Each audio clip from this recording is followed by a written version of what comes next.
Hi అండి, welcome to our channel.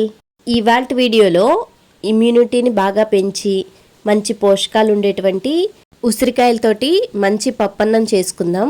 ఇది ఒక్కసారి తిన్నారంటే మరలా తినాలి అనేంత టేస్టీగా ఉంటుంది. ఇక రండి స్టార్ట్ చేసేద్దాం. ముందుగా పప్పు బియ్యం నానబెట్టుకోవాలి. దానికోసమని ముందుగా కొలుచుకోవాలన్నమాట.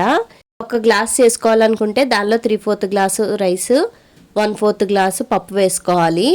ఇదిగోండి నేను చూపిస్తున్నట్లుగా మీరు ఏ కొలతలో తీసుకున్నా సరే 3 వంతుల రైసు, 1 వంతు పప్పు ఉండాలి. ఈ పప్పు బియ్యాన్ని ఒక గిన్నెలో వేసుకొని దానిలో వాటర్ పోసేసుకుని ఒక పావుగంట పాటు పక్కన పెట్టేసుకోవాలి. బాగా నానుతాయి. ఇప్పుడు ఉసిరికాయలని కట్ చేసుకోవాలి. ఒక గ్లాస్ బియ్యానికి 4 ఉసిరికాయలు సరిపోతాయి. కొలతను బట్టి మీరు ఉసిరికాయలు కట్ చేసుకోవచ్చు. ఇదిగోండి ఇలా చిన్న చిన్న ముక్కలుగా కట్ చేసుకోవాలన్నమాట.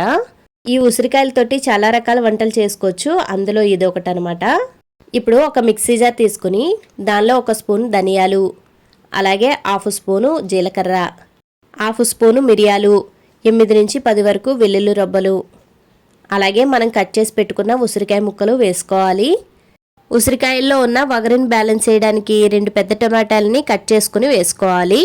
మిక్సీ జార్లో వేసిన అన్నిటిని కూడా మెత్తగా గ్రైండ్ చేసుకుని పక్కన పెట్టుకోవాలి. ఇప్పుడు స్టవ్ మీద కుక్కర్ పెట్టుకోవాలి. దానిలో 2 స్పూన్ల నెయ్యి వేసుకోవాలి. నెయ్యి కొద్దిగా హీట్ అయిన తర్వాత 1 స్పూను ఆవాలు, 1 స్పూను జీలకర్ర, అలాగే 2 రెమ్మల కరివేపాకు వేసి వీటన్నిటిని చిటపట్లాడనివ్వాలి. అన్నం కూర 2 వండుకోలేనప్పుడు, సరదాగా ఎప్పుడైనా బయట నుంచి వచ్చినప్పుడు తొందరగా వంట అయిపోవాలనుకుంటే ఇలాంటి రైసులు చేసుకుంటే హెల్తీగా కూడా ఉంటాము.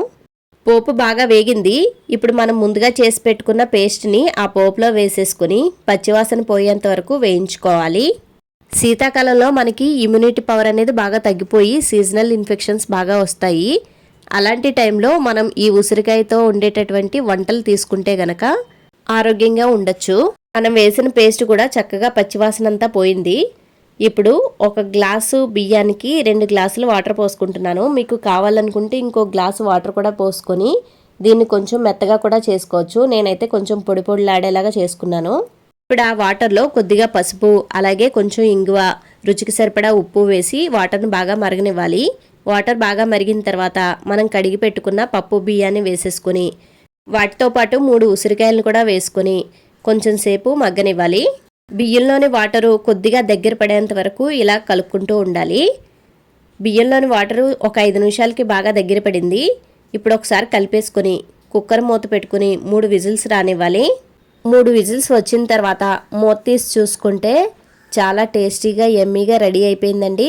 చూడండి, ఈ ఉసిరికాయతో పప్పు బియ్యం అన్నాన్ని ఎవరైనా కూడా ఈజీగా చేసేసుకోవచ్చండి. చాలా సింపుల్గా కూడా అయిపోతుంది. ఎక్కువ శ్రమ పడే అవసరం లేదు.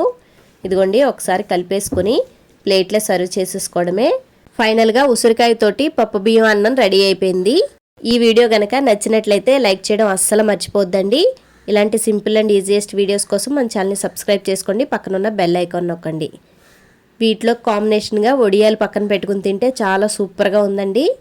దీనికి కూరలు అవి ఏం అవసరం లేదండి. వడియాలు, అప్పడాలు చాలు. Thanks for watching. టాటా.